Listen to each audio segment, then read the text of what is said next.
नमस्कार, जय हिंद, वंदे मातरम दोस्तों। मैं नवदीप सिंह तक्षशिला बुंदेलखंड में आपका एक बार फिर से स्वागत करता हूं। तो आज हम अपनी मध्य प्रदेश शिक्षक वर्ग 3 पात्रता परीक्षा के लिए जो आपकी बाल विकास की क्लास हैं वो आगे डिस्कस करेंगे इस वीडियो में। तो हमने पिछली क्लास में एरिक एरिक्सन का सिद्धांत डिस्कस किया था पूरा डिटेल में, जहाँ से क्वेश्चन आपके बार बार पूछे जाते हैं। तो आज हम लेव वाइगोत्स्की का जो सिद्धांत है उसके बारे में डिस्कस करेंगे डिटेल में, और कहाँ से इससे क्वेश्चन जो है वो बनते हैं आपके एग्जाम में वो भी बताएंगे आपको। तो ये आपके वर्ग 3 की परीक्षा और सीटेट के लिए दोनों के लिए बहुत ही इंपॉर्टेंट है, क्योंकि दोनों के एग्ज़ाम आपके जल्दी होने वाले हैं।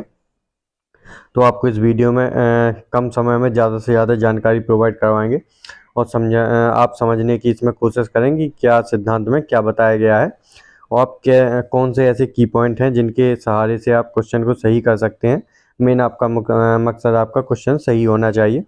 तो इस वीडियो को ज़्यादा से ज़्यादा लाइक करके अपने सभी दोस्तों तक, मित्रों तक शेयर जरूर कर दें, और कमेंट बॉक्स में ज़रूर बताएं कि आपको क्लास कैसी लग रही है, या फिर कौन से टॉपिक की आपको क्लास की ज़रूरत है, कौन सा टॉपिक आप पढ़ना चाहते हैं। इसके साथ ही हमारा जो प्रैक्टिस सेट चल रहा है वो भी लगातार रूप से चल रहा है। तो अब हम अगला आपके लिए प्रैक्टिस सेट जरूर बनाएंगे इसके बारे में, इसके वीडियो के बाद आपका। तो जिसने भी वो पिछले प्रैक्टिस सेट ना देखे हो वो प्लेलिस्ट में जाके वर्ग 3 की प्रैक्टिस सेट को सॉल्व जरूर कर ले, क्योंकि वो बहुत ही इंपॉर्टेंट प्रैक्टिस सेट है आप सभी के लिए। तो जिसने अभी चैनल को सब्सक्राइब ना किया हो वो सब्सक्राइब करके बेल आइकन को जरूर प्रेस कर दें। तो चलिए देखते हैं आपका टॉपिक। तो जैसा कि आप इस में देख पा रहे होंगे, ये हमारा एरिक एरिक्सन का सिद्धांत था जिस के बारे में हमने पिछले वीडियो में डिस्कस किया। तो इससे रिलेटेड कुछ आपकी बुक्स जो हैं जो मुझे लगा कि आपके एग्ज़ाम में आने के लिए बहुत ही इम्पोर्टेंट है, तो वो बता देता हूँ पहले, ये आप जरूर नोट डाउन कर लें। तो एक है आपकी चाइल्ड एंड सोसाइटी, बचपन और समाज, ये आपकी एरिक एरिक्सन की जो है वो पुस्तक है। आइडेंटिटी एंड लाइफ साइकिल, पहचान और जीवन चक्र। आइडेंटिटी, यूथ और क्राइसिस, पहचान, युवा एवं पहचान संकट। ये आपकी एरिक एरिक्सन ने ये 3 किताबें हैं जो लिखी हुई हैं समाज के ऊपर, पहचान, जीवन चक्र और युवा पहचान संकट के ऊपर। तो आपको जरूर ध्यान रखना है। चाइल्ड एवं सोसाइटी किसकी है? आपकी एरिक एरिक्सन की। Identity and life cycle, identity, youth एवं क्राइसिस। आप ज़्यादातर नाम जो है वो अंग्रेजी में ही याद करें, क्योंकि इंग्लिश में ही ज़्यादातर पूछे जाते हैं। तो चलिए आपको ले चलते हैं अपने लेव वाइगोत्स्की के टॉपिक पर। तो सबसे पहले क्वेश्चन उठता है कि लेव वाइगोत्स्की कहाँ के मनोवैज्ञानिक थे? तो ये एक रूस के मनोवैज्ञानिक थे। कौन से? लेव, इनका पूरा नाम क्या है? लेव सिमनोविच वाइगोत्स्की। ये कहाँ के हैं? रूसी मनोवैज्ञानिक है आपके। इनका जो सिद्धांत है उसका नाम है सामाजिक सांस्कृतिक विकास का सिद्धांत। तो आपको जहाँ पे भी सामाजिक और सांस्कृतिक ये 2 शब्द दिखाई दे तो आप समझ जाना कि ये वाइगोत्स्की का ही सिद्धांत है। तो इसके बारे में देखते हैं। इस सिद्धांत को सामाजिक संरचना सिद्धांत, सामाजिक रचनावाद सिद्धांत, सामाजिक संज्ञानात्मक सिद्धांत के नाम से भी जाना जाता है। तो कई बार क्वेश्चन में क्या है, सामाजिक सांस्कृतिक सिद्धांत ना देके सामाजिक रचनावाद सिद्धांत या सामाजिक संरचना का सिद्धांत नाम आ जाता है, तो जिससे जो है स्टूडेंट कंफ्यूज हो जाते हैं। तो ये तीनों नाम ही इसी सिद्धांत के हैं। अर्थात विकास सामाजिक अंतःक्रिया या सूचना के आपसी आदान प्रदान की प्रक्रिया पर निर्भर करता है।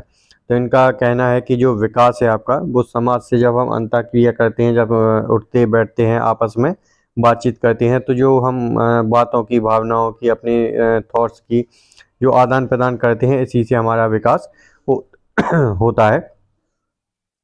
आगे देखते हैं।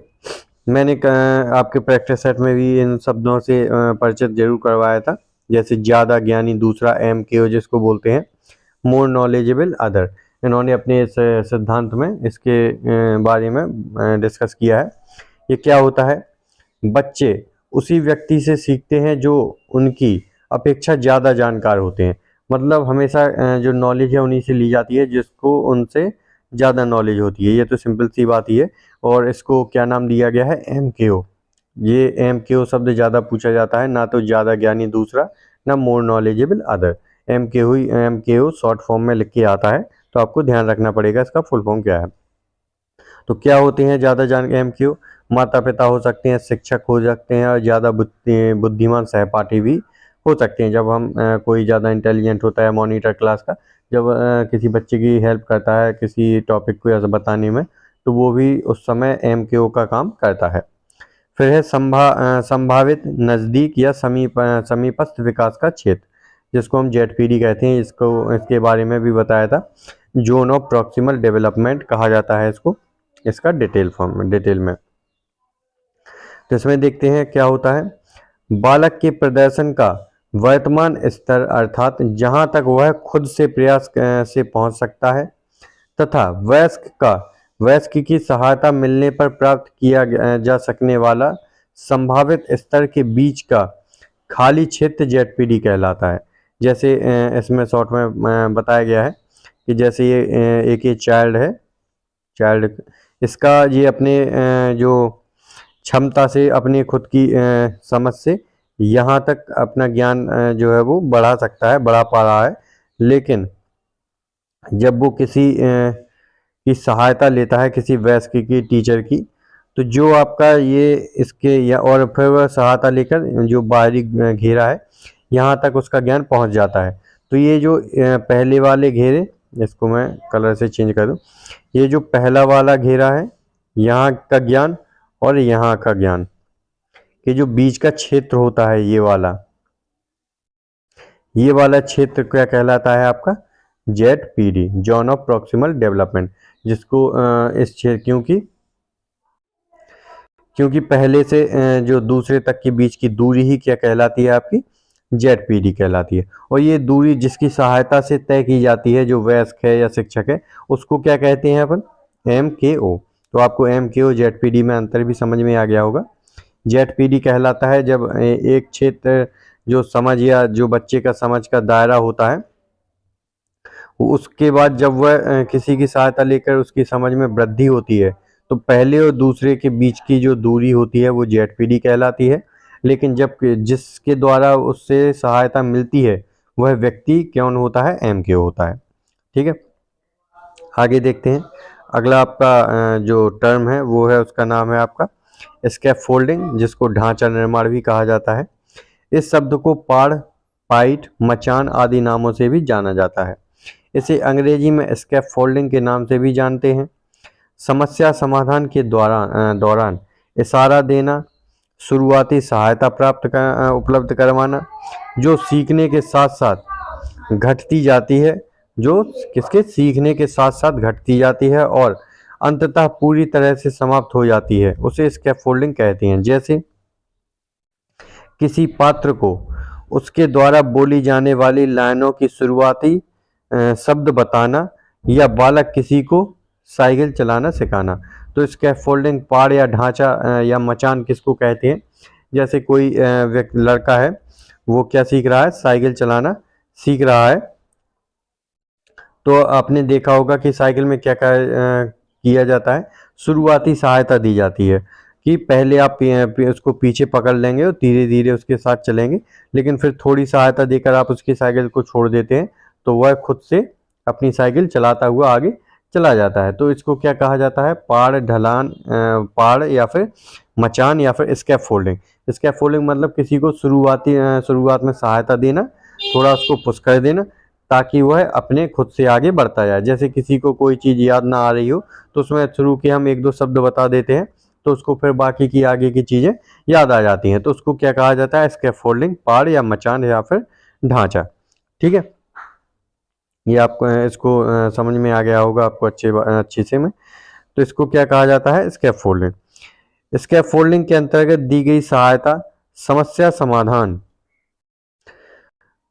समाधान के दौरान दी गई शुरुआती एवं अस्थायी सहायता है। ये कैसी एक स्थायी सहायता नहीं होती है, अस्थायी सहायता होती है। थोड़ी सी हेल्प की जाती है शुरुआत में, कि ताकि वो एक रिदम बना सके कि और उसको आगे की जो जर्नी है या कोई काम है या फिर याद करने की कुछ है, तो वह खुद से कर सके। तो इसको क्या कहा जाता है? स्कैफोल्डिंग। क्या कहा जाता है? स्कैफोल्डिंग। तो ये आपके कोहल जो आपके लेवाइगोत्स्की हैं, इनके लिए जो मोस्ट इम्पोर्टेंट शब्द थे ये 3 ही है। जेडपीडी, यहाँ से क्वेश्चन पूछा जाता है। MKO हो गया आपका, या फिर स्कैफोल्डिंग। क्या होगा? स्कैफोल्डिंग। ये इन तीनों से आपके बार बार क्वेश्चन पूछे जाते हैं। इससे आपको ध्यान रखना है जो आपका सामाजिक, इसका नाम क्या है? सामाजिक सांस्कृतिक। सामाजिक सांस्कृतिक विकास का सिद्धांत हो गया, ये नाम आपको बहुत अच्छे से याद रखना है, सामाजिक सांस्कृतिक विकास का सिद्धांत। जहाँ पर भी सामाजिक और सांस्कृतिक चीज आ जाए और वहाँ पर आपको वाइगोत्स्की ऑप्शन में दिखता है तो इसका 99.9% आपका आंसर वाइगोत्स्की ही होगा, क्योंकि समाज और संस्कृति से जुड़कर जो विकास के बारे में बात की है वो इन्होंने की है। इसका नाम आप जरूर ध्यान रखने। सामाजिक संरचनावाद का सिद्धांत भी कहा जाता है, सामाजिक रचनावाद का सिद्धांत, या फिर सामाजिक संज्ञानात्मक विकास का सिद्धांत भी इसको कहा जाता है। तो ये इसके कुछ एक दो नाम भी हैं। तो ये आपका पूरा इसका टॉपिक हो गया है लेव वाइगोत्स्की के बारे में। इनको ध्यान रखें कि ये आपके रूसी मनोवैज्ञानिक थे। अगला टॉपिक आपका कोहलबर्ग का है, जो आपका थोड़ा लंबा टॉपिक होगा, तो उसके बारे में हम डिटेल में बात करेंगे। तो आप इन शब्दों को जरूर ध्यान रखें और फिर इसके बाद जब आप प्रैक्टिस करेंगे तो आपके जो क्वेश्चन है वो 100% सही होंगे। तो इस वीडियो को ज़्यादा से ज़्यादा लाइक करके सभी दोस्तों तक, अपने मित्रों तक शेयर जरूर कर दें। मिलते हैं अगली वीडियो के साथ। जय हिंद दोस्तों।